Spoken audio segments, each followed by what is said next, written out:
It has been a little while since I've made a video. There's been a lot that's been happening, lots to fill you in. Promise I haven't disappeared. I never disappear. I just kind of have a space for a second or a month or whatever. Okay, so what's happened since I've got my Bible rebind? Several things. My sweet Jim, my little bird that you would hear singing in the background, he passed away unexpectedly. So I went to Tennessee for a family reunion with David's family, and I had someone watching the animals here, and after, what hasn't changed is all the sounds of freedom near my house. All the jets and stuff. When I got back, he wasn't acting right. I mean, it was like subtle. Like, I only knew about it because I just know about finches and stuff. I started him on some treatment, some meds, and he did 2 weeks of meds, and I thought he was gonna get better. And right before the third week, I found him on the bottom of the cage, and I literally gasped and I cried, and it was really, really tough. You'll hear that I have another Jim, because you can't have a Pam without a Jim. And so I did get another blue finch for Pam, but they do not like each other very much.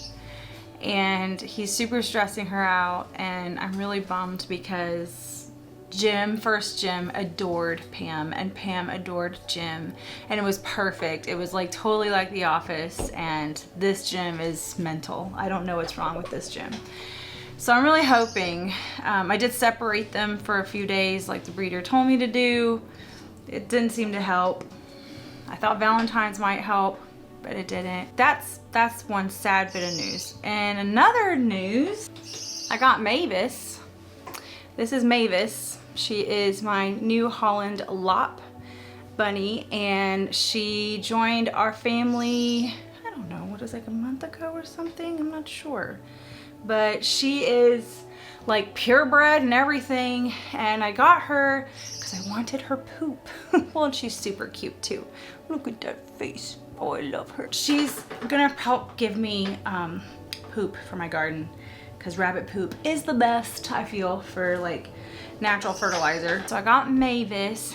Then I had a real big scare with my son. My husband and I went out of town to Dallas for a prayer house conference where a bunch of prayer house directors from Texas were getting together. And we were up there, and my son called me, and he could barely speak. I knew exactly what it was when he told me, because he said his stomach hurt really bad. And I said, where on your stomach does it hurt? And he's like, 3 inches down and to the right from my belly button. And I was like, great, his appendix is probably messed up. I told him to go in. Thank God he's like 18 and legally an adult now. He just turned 18. He could drive himself to the ER. We made our way back like as soon as we could. Okay, well, here's a couple things. So weird. I probably shouldn't be disclosing all this stuff, but his appendix was not like a normal person's appendix.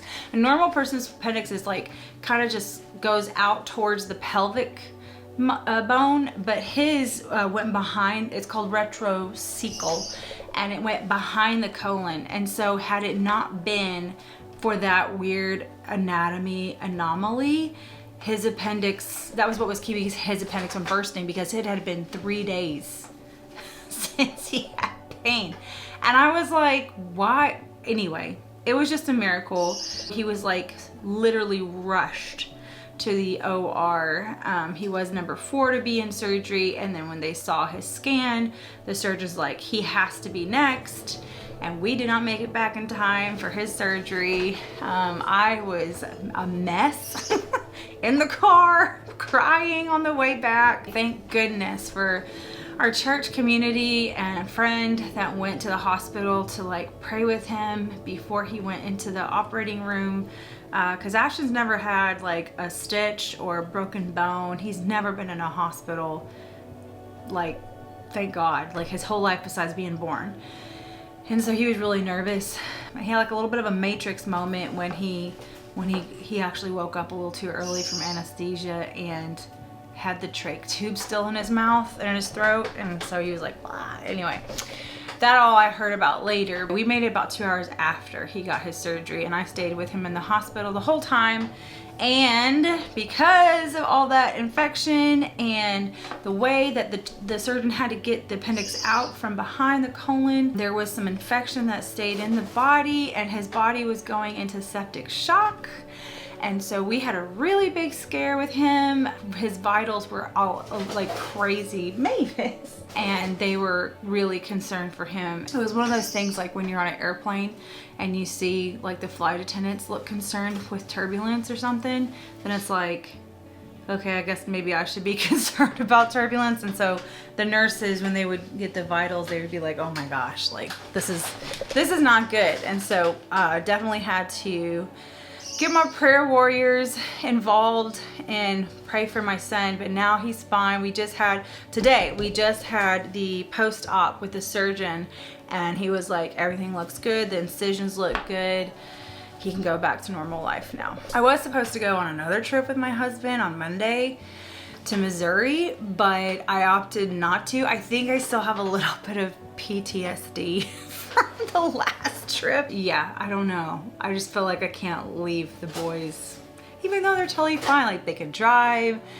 I mean, Ashton's 18 and everything. Like I should be able to leave him, but I just, that whole experience kind of messed me up. So anyway, I'm still dealing with all the emotions and stuff. That's really fresh. Right before our trip though, I was like killing it with like my planner and getting stuff. Like I have notes for classes. Like here's my stuff for all his stuff for when I was taking care of him.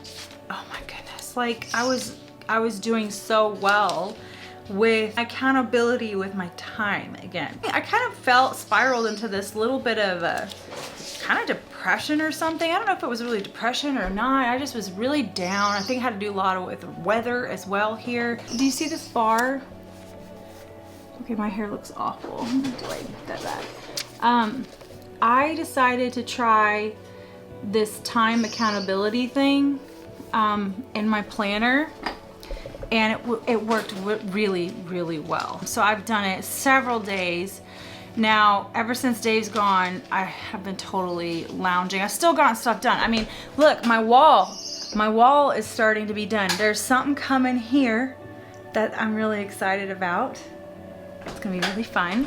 And I have 2 shelves here that I can display like my studies and stuff really easily.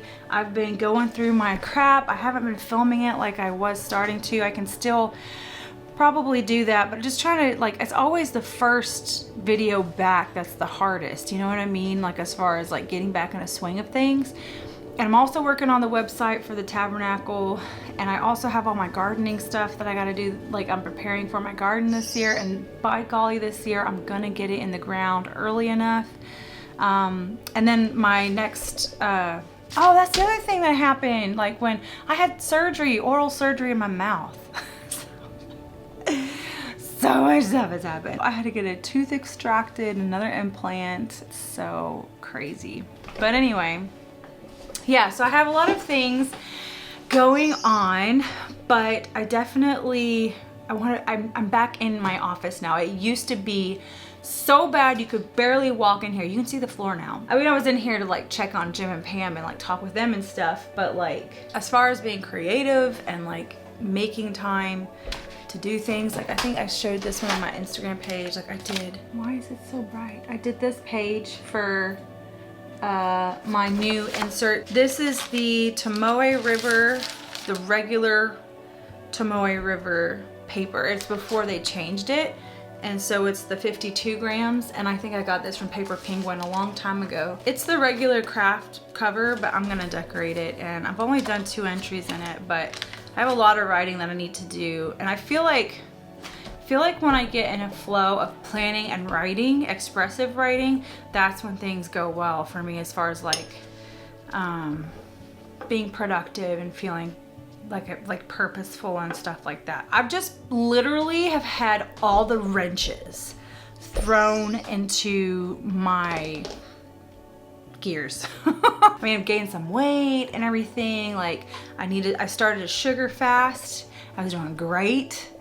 Then the thing with Ashton came, and can I get an amen for hospital food? Hashtag not the healthiest. You know, Dave doesn't know how to cook and bring me something. I mean, we did have lots of people offer food and everything, but I just didn't want to bother anybody. And so he would give me like fast food. And anyway, so there's, you know, I'm just ready to recover. I'm ready to recover from all the things and start again. As it said, it says start again. So anyway, I just wanted to give you a quick update. It's not really quick, sorry. And I do have on the docket just like filming some journal flip throughs because I have a lot of them to do. I think that's it. I think that's it. Miss y'all on here. Sorry about the fluttering in the background. That's Pam freaking out because of Jim. Y'all, please pray for them. I really want them to like each other. Anyway, all right, I love you guys. I will talk to you later.